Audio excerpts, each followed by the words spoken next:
gosh. All right, so listen, we gotta start with this. We'll get to the film in a bit, but before we went to commercial break, you got Mayweather winning the fight. You have to make a case. Break it down. I actually went to training camp on his second week. I was in Vegas. I had a show, and you know, I used to train with Roger, his uncle, for a little while, just for the hobby and just for the love of it. And I've been around Mayweather many times, but this particular time that I went to this training camp, I have never in my life seen this man so focused. Wow. I think he knows that everything is riding on this fight.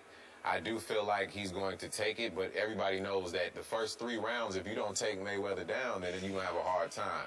So I think his only challenge is he has to throw punches. He's got to throw more punches because Pacquiao, we know he's going to throw punches. So it is going to be a challenge, but when I tell you, I saw it in his eyes. So what? He was actually sparring with Zab Judah while I was there. So he's practicing with southpaw fighters, and he's going the extra distance as if he doesn't train hard already. We're hearing he's knocking out his sparring partners. You believe that? He didn't knock out Zab. However, I can believe that he's knocking some of them out. And I wish I could have stayed to see more, but... Did you spar with him? No, I didn't get a chance to spar with him. Maybe one day, but we'll see. I tried to tell Skip, because I was just with him last Saturday, he ain't playing. And I think that it's because he knows Pacquiao only fights one way. And exactly. Pacquiao's coming. It's one thing for cats to step into the ring and, all right, I'm trying to beat the best in the world or whatever. The way Pacquiao's been talking and the way Pacquiao is known to fight, it is clear. He is coming to knock Floyd out, and Floyd knows there's a whole bunch of people out there who want to see that happen. Y'all don't woke up somebody, man. People don't even understand what Pacquiao and people like you and Freddie Roach and Bobby, y'all don't even know what y'all have done. Yeah. Don't even know. You know what I'm saying? Speaking of sparring, I really think that you two should get in the ring for 3 rounds and spar. You know, we've been waiting on this for a long time. So who do you have in that fight? Somebody would run out of gas quickly. Oh, yeah, I will openly admit, I would have to knock him out. I ain't trying to go to distance. Luda, here's the deal. We always want to see them play one-on-one basketball because they both say they can play well. So this one always assumes that this is a wrap. That's what I read. First attempt. I'm sorry, I got a free education because I could ball. I ain't got nothing to say about that. No, if you ain't in the NBA, you ain't messing with me. I don't care who you are. I will slay you. It's just that I'm going to be a little bit humble today. We can move on from this. But remember, we're not just playing to 2. We're going to play to like 30. You know, like if we're playing to 2, you might slay me. If we're playing to 30, you might be in some big trouble. I'm not even entertaining this subject. Oh, man. I'm not even entertaining this subject. Sorry to make you choose like that. She's just trying to start trouble. It ain't a conversation. I always do that. I'm going to let you all talk about Pacquiao all day long. Just you know, you guys have no idea what tornado is about to hit your man Floyd. It is a tornado. It is Pac-nado. That's what's happening. It's Pac-nado. Yep. We shall see. We shall see, my man. All right, Stephen A., any questions? No, well, first of all, I want to talk about Furious 7. I want you to talk about this movie. Oh, man. I mean, how is this going to eclipse 5 and 6? Because that was off the chain. Every single time we do one of these movies, we ask ourselves, how in the hell are we going to top this? And we seem to do it each and every time. So now you have Jason Statham, who has been added to this cast.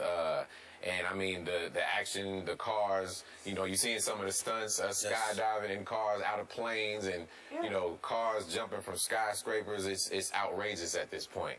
So, you know, I just feel like this is one of the, I think it's going to be, if not the best theatrical experience of a lifetime. That's how much we got going. You guys add a lot of people to the franchise. Ronda Rousey? Ronda Rousey also, yeah. I heard that was one of the best fight scenes. She has one of the best fight scenes with Michelle Rodriguez in the movie that I've ever seen. And, you know, women going at it like that in heels. That's right. They're in heels and dresses. That's right. So, yeah. I don't mean to, I don't want to bring up a somber note, but how difficult was it for you guys to do this without Paul Walker? It was extremely difficult, and I want everybody to know that he was about 85% done, you know, with his parts before his untimely death. Yeah. We shut down production for 4 to 5 months, and I think that what got us through it was each other, because we were able to mourn together. We were with his family, and that's why we came back together and said we have to finish this film in his honor. And, you know, the way that it's done in the movie is the best way it could possibly be done. Graceful, classy, everything. I saw a picture of Tyrese with Paul Walker's brother in shades. Yeah. I couldn't tell that it wasn't Paul Walker. Yeah. And so, I couldn't tell. His brother stepped in for, you know, a couple scenes, and they did it in a very, very unique way with a lot of money and technology. However, being on set with his brothers, they look so much like him and even talk like him that this is called first take, but I had to do double takes, you know, a lot of times. And it's very scary, but I know that he's living through his brothers. And I'm glad that we were able to finish the film the way that we did. And again, when people see this, it's for the history books, man. Wow. It's for the history books. Wow. Indulge me one quick fast car question, because I'm a fast car buff. I love fast cars. Did you get to drive those cars, like, or are you just sitting in them? You know, like sometimes we do get to drive some of the cars. What's the fastest? My favorite of all the cars in all of the movies is the Ford GT. I love that car, and I got a chance to drive it. And that's American muscle, so it has the stick shift, you know, the wheels with no traction control in the back, and I love it. But every time we do a new movie, we're always introducing another concept car or whatever is, you know, all the car enthusiasts out there, that's why they love the franchise so much, because we stay one step ahead.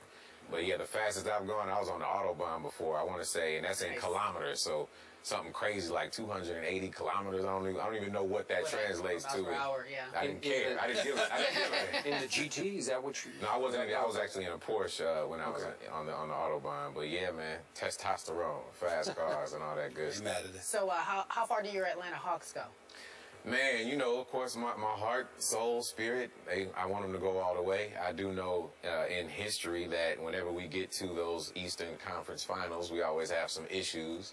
But this year, they better not disappoint me. That's all I'm going to say. They better not disappoint me. So you thinking they can go to the finals? I feel like they can go to the finals. You know what I was happy about? I was trying to tell them this too. Well, first of all, I don't believe you're going to the finals. Let me first step up right now. I knew you were going to mess with me. I believe Cleveland's going to handle that. But I will say this. I went to Atlanta Golden State. And I parked there. Almost got a ticket. Had to run back from Sports Center and go there, so I didn't get his parking ticket. Cops was watching my car. I told Skip and Kerry, I couldn't believe it. I'm driving to Phillips Arena. There was a traffic jam because of a Hawks game. Absolutely. And then I walked into the arena, and there were Hawks fans. They weren't there to root for the opposing team, the visitors. It's the truth, and you know it's the truth. I mean, are you see the last game? Oh, yes. With the Hawks and Cleveland? Yes. You saw a stomp a mud hole in them, right? I'm just asking you. Talk to me about the flavor that exists in Atlanta right now with this fan base supporting this team. I don't think I've ever seen it like this. Absolutely, man. Not only is the team cohesive, the fans are cohesive, it's a lot of support. It's good energy, man. You cannot beat that energy. When you have people there to support you, I think that helps out the team tremendously. And so we have not had this much support in a long time. I'll give you that. So I want them to make it. I want them to make it. Yeah, I don't have any stars, though. When it That's counts, what everybody say. When it's money time. When it's money time, Luda, who's getting the ball? But what about 2004, the Detroit Pistons? What about that? That's true. That's true. How you feel about that? That's true. That's what I'm talking about. We can do it. Chauncey, We can do this. There you Rashid. I mean, I get that. You know, Al Horford, does he look like Rashid to you? He doesn't look like Rashid to me. Come on, man. You got to believe, Steve. There we go. But listen, I will tell you this. Yeah. I will openly admit, do I prefer to be in Atlanta over Cleveland in June? Absolutely. But I just don't know if it's going to happen. All right, well, we'll see about that. All right. You going to be there? I will be there. All right. Absolutely. No, because you know how busy you get. I'm not sure you're going to be around. I know, man. Album, movie, a little bit of everything. So go support both of those, man. Yes. Give us your thoughts on another basketball team dear to your heart. You went to Georgia State for a while and studied music. Oh, yeah. They just made a great run in the tournament. Ron Hunter and his kid, RJ, who's really a good player. I'm extremely proud, man. Yeah. That's what I can say right now. I don't think anyone thought that they would make it this far, this early, and this quick. And so that lets me know that, you know, it's going to be some longevity there if we get in this. We're off to a great start. So, again, I hope they don't disappoint me either.